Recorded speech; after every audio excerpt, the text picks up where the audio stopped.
اعوذ باللہ من الشیطان الرجیم بسم اللہ الرحمن الرحیم۔ ناظرین، بر وقت ٹی وی کے پروگرام ڈاکٹر ان اسٹوڈیو میں حاضر خدمت ہے ڈاکٹر محمد سلیم قریشی۔ آج جس موضوع پہ ہم بات کریں گے وہ ہے یورک ایسڈ۔ اس ٹاپک کو ڈسکس کرنے کے لیے ہم نے دعوت دی ہے consultant rheumatologist and the head of rheumatology department of the province doctor Asad Ullah Khan Khakar صاحب۔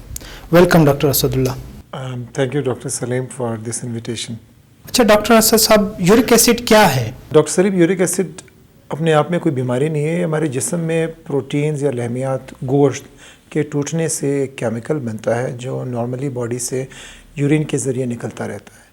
ہمارے یہاں ایک مس نومر ہے کہ یورک ایسڈ بڑھ جانے سے جو بیماری ہوتی ہے اسے یورک ایسڈ میں اسے گاؤٹ کہتے ہیں۔ تو یورک ایسڈ ایک بائی پروڈکٹ ہے، اور یہ اگر جسم میں بڑھ جائے اور یہ اگر کبھی کبھی جوڑ میں جمع ہو جائے تو اس سے بیماری ہو سکتی ہے۔ اس کی وجوہات کیا ہیں؟ کیوں بڑھتا ہے یورک ایسڈ لیول؟ اس کی وجوہات کو ہم ڈیوائڈ کر سکتے ہیں۔ تو یا تو یہ باڈی میں زیادہ بن رہا ہوگا، یا پھر یہ باڈی سے ایز اے سیٹ کے کڈنیز یا گردوں کے ذریعے نکلتا ہے تو جسم میں کم نکلتا ہے۔ زیادہ تر وجوہات 100 میں 80-90% جو وجہ ہے لوگوں میں وہ یورک ایسڈ کم نکلنے کی وجہ ہے۔ اب وہ کیسے زیادہ بننے کی بھی وجوہات ہو سکتی ہے، جیسے کچھ ایسے لوگ ہیں جو خوراک میں پروٹین زیادہ لیتے ہیں، جیسے گوشت لیتے ہیں یا بازار کی بنی ہوئی تلی ہوئی چیزیں لیتے ہیں، تو ان میں پھر پروٹینز کے بریک ڈاؤن سے یورک ایسڈ لیول جسم میں بڑھ سکتا ہے۔ اسی طرح کچھ لوگوں میں یہ باڈی میں یورک ایسڈ ہوتا ہے بلڈ میں، لیکن کڈنیز باہر نہیں نکالتی، کم نکلتی ہے، اس سے بھی باڈی میں پھر یورک ایسڈ بڑھ جاتا ہے۔ اٹس سیلف جسم میں یا خون میں یورک ایسڈ کے بڑے ہونے کو ہم بیماری نہیں کہتے۔ اچھا ڈاکٹر صاحب، جب یورک ایسڈ لیول بڑھ جاتا ہے وہ ایک سرٹن لیمٹ ہوگا، تو وہ لمٹ کیا ہے، اور جب وہ کراس کرے تو اس کے جسم پہ علامات کیا ہوتے ہیں؟ ڈاکٹر سلیم، ایک چیز ہوتی ہے نا 10% فار ایگزامپل، سو آپ کوئی بھی 100 بندے اٹھائیں جو کسی بھی روٹین لیول میں اپنی عام خوراک کرتے ہوں گے، ان میں سے 10% لوگوں کے باڈی میں یورک ایسڈ بڑھا ہوا ہوگا۔ 100 نارمل لوگوں میں 10% لوگوں کے جسم میں یورک ایسڈ بڑھا ہوا ہوگا۔ ان 10% لوگوں میں جن میں یورک ایسڈ بڑھا ہوا ہوگا، صرف 10% کو بیماری ہوگی۔ ٹھیک، تو کمپیریٹیولی یہ کوئی بہت ڈراسٹک چیز نہیں ہے اگر آپ اس کو عام پاپولیشن میں اٹھائیں۔ علامات اس کی بہت اسپیسیفک ہے، سمجھنے کے لیے ہمیں یہ سمجھنا چاہیے کہ ہوتا کیا ہے۔ یہ دو ہی کام کراتی ہے، یا تو یہ جسم میں ایک ایکیوٹ شدید جوڑ کی سوجن کا حملہ کرائے گی، جو شروع میں تو کم ہوگی، جو شروع میں 1 جوڑ یا 2 جوڑوں میں ہوگی، بعد میں اگر اس کا علاج نہ ہو تو مختلف جوڑوں میں آ سکتی ہے۔ یا پھر یہ مریض میں گردے کی خرابی کر سکتی ہے، جیسے گردے کی پتھری ہو سکتی ہے، یا گردے کا فنکشن خراب ہو سکتا ہے، جیسے مریضوں کو پھر اینڈ سٹیج کڈنی میں جا سکتے ہیں، ان کو ڈائلسس وغیرہ کی ضرورت پڑتی ہے۔ جو اس کا جوڑ کی جو علامات ہے وہ بہت ہی زیادہ مخصوص ہے۔ پیشنٹ کو ایک دم سے کسی ایک جوڑ میں، خاص طور پہ انگوٹھے میں فار ایگزامپل درد شروع ہوگا، وہ اتنا شدید 1 دن 2 دن کے اندر اتنا شدید درد ہوتا ہے کہ مریض اس جگہ پہ ہاتھ نہیں لگانے دیتا ہمیں، بس مریض چاہتے کسی طرح بیٹھ جائے آرام سے، درد کسی طرح ختم۔ وہ درد آٹومیٹکلی بنا کچھ کیے بھی اور دوائی سے 3-4 دنوں میں کم ہو جاتا ہے، اور پھر 1 ہفتے 2 میں ختم ہو جاتا ہے۔ یہ بہت ہی مخصوص علامات ہیں۔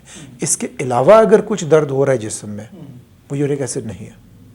سو پیشنٹ کو اس طرح کا ایکیوٹ اٹیک ہوگا جوڑوں کے درد کا، جو بار بار ہوگا، جیسے سال میں 2 دفعہ 3 دفعہ 4 دفعہ ہو سکتا ہے۔ لمبا عرصہ گزرنے کے بعد اس سے پھر جوڑوں میں خرابی آ جاتی ہے، مخصوص جوڑ ایسے سوج سکتا ہے، اس میں ایک طرح سے سفید چونے جیسی کوئی چیز جمع ہو سکتی ہے، جسے پھر ہم پوڈیگرے کرسٹلز کہتے ہیں۔ تو یہ بہت مخصوص علامات ہیں۔ باقی جو معاشرے میں تھرو ہماری کویک پریکٹسز دوسری چیزیں آئی ہے، وہ مسکنسیپشنز ہے، وہ I would like to clarify آگے کہ اس میں کیا کیا چیز ہوتی ہے۔ تشخیص کیسے کیا جاتا ہے اگر کسی کو جوڑوں میں درد ہے؟ جیسے آپ نے کہا مخصوص علامات ہوتے ہیں، جوڑوں میں درد ہوتے ہیں، تو جوڑوں میں درد کی اور بھی وجوہات ہو سکتے ہیں، تو عام آدمی کیسے اس بات کا تدارک کریں گے کہ یہ یورک ایسڈ لیول کی وجہ سے ہیں؟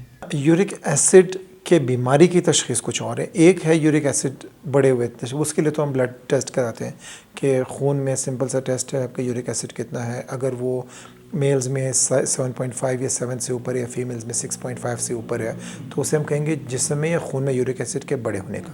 بیماری کی تشخیص کا جہاں تک تعلق ہے وہ بہت ہی اسپیسیفک ہے, وہ ہمیں پیشنٹ کے ہسٹری سے پتہ چلتا ہے پیشنٹ کو تکلیف کیا ہوئی ہے. ایک پیشنٹ آتا ہے جو خاص جوڑ کا بتاتا ہے, یہ صرف آپ بتا سکتا ہے کہ یہاں درد ہے یا انگوٹھے میں درد ہے یا گھٹنوں میں درد ہے, جو معالج کے ہاتھ لگانے پہ اور موو کرنے پہ اس میں سوجن یا سوزش کی تمام علامات موجود ہو اور وہ ہسٹری بہت بریف ہو, 1 دن 2 دن 3 دن 1 ہفتے کی ہو, اس کے اندر ہو, یہ گاؤٹ کی بیماری ہے.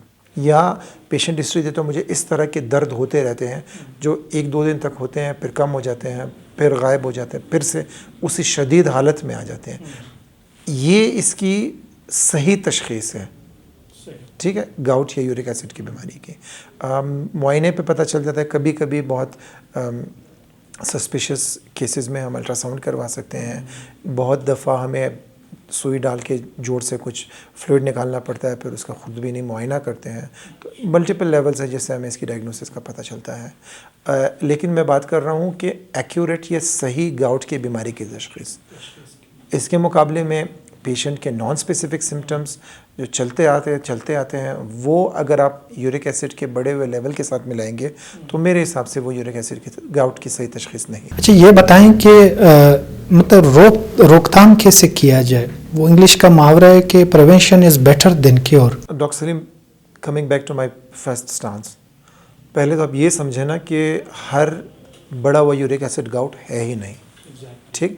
10 بندے آپ کے پاس آتے ہیں, میں اس کی اپنی کلینک ایگزامپل دیتا ہوں. میں تقریباً کوئی 250-300 بندے دیکھ چکا ہوں یورک ایسڈ دوائی لینے والے.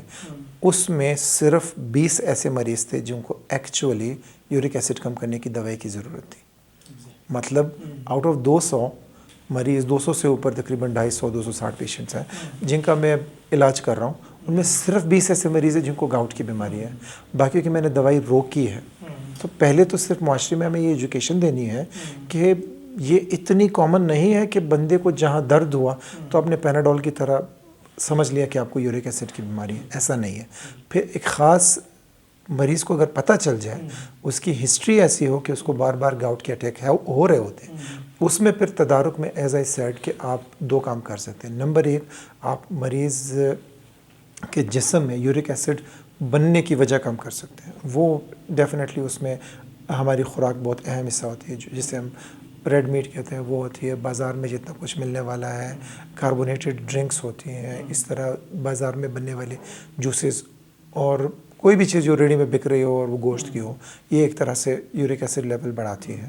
کچھ ادویات ایسی ہوتی ہے جو یورک ایسڈ اتنا بڑھا دیتی ہے کہ مریض کو یورک ایسڈ گاؤٹ کی بیماری ہو جاتی ہے. ان میں خاص طور پہ بلڈ پریشر کی دوائی بہت کامن ہے.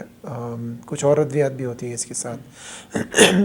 تیسری چیز, اگر پیشنٹ کو واقعی گاؤٹ کی بیماری ہو تو پراپر کاؤنسلنگ سے پھر ہمیں اسے یورک ایسڈ کم کرنے والی ادویات بھی دے دیتے ہیں تاکہ اٹیک سے جوڑ خراب ہونے والی جو کیفیت ہے وہ بھی بچاؤ میں یا تدارک میں ہی آ جاتی ہے. ایگزیکٹلی. اچھا, اگر کسی کا لیول یعنی جو تھریش ہولڈ لیول سے بڑھ گیا ہے اور یہ 9 پہ چلا گیا, 10 پہ چلا گیا, تو اب کیا علاج ہونا چاہیے ان کا؟ اس میں یہ فزیشین ڈسکریشن پہ ہے کہ جو ٹریٹ کرنے والا فزیشین ہے وہ کیا سمجھ کر, کیا سوچ کر اس کو دوائی شروع کرے گا. He should be very confident in سینگ میں شروع کروں گا, میں شاید 8 پہ بھی شروع کر دوں, میں شاید 7 پہ بھی شروع کر دوں اگر میرے مریض کو گردوں کی بیماری ہو. میرا اپنا یہ اسٹانس ہے کہ یورک ایسڈ کی دوائی صرف 2 ڈاکٹروں کو شروع کرنی چاہیے, یا تو جوڑوں کا اسپیشلسٹ ہو یا گردوں کا اسپیشلسٹ ہو. اس کے علاوہ تیسرے ڈاکٹر کو پاس اگر ایسی کچھ آتی ہے بیماری, یورک ایسڈ کا بڑا ہوا لیول آتا ہے, تو he should refer that patient, یا اسے کاؤنسل کرے, اس کو پراپرلی انویسٹیگیٹ کرے کیا اس کو کوئی رسک تو نہیں ہے. پہلی بات. دوسری بات regarding specific level of uric acid, تو اگر آپ کے پاس لیول 9 تک آ جاتا ہے پھر کنڈیشنلی آپ سٹارٹ کر سکتے ہیں. اس سے کم لیس 8.5 پیشنٹ کو کوئی سمٹمز نہیں ہے, کسی جوائنٹ ایگزامینیشن پہ آپ کو کوئی سائنز آف انفلیمیشن نہیں ملتے, مریض کو جوڑوں کے درد نہ ہو, اس کے گردے ٹھیک ہوں, تو آپ اس کو یورک ایسڈ کی دوائی نہ شروع کریں. لیول سے بہت ڈر ہے, آپ سمپلی اسے کہیں کہ بھائی خوراک میں اپنا پرہیز کر لیں, اس سے آٹومیٹکلی اس کا یورک ایسڈ لیول کم ہو جاتا ہے. بہت شکریہ ڈاکٹر اسد اللہ خان صاحب, آپ آئے اور ہم نے اس امپورٹنٹ ٹاپک پہ بات کی ہے انشاءاللہ ہم آپ کو آئندہ بھی ایسے آنے کے لیے تکلیف دیتے رہیں گے عوام کی آگاہی کے لیے. بہت شکریہ.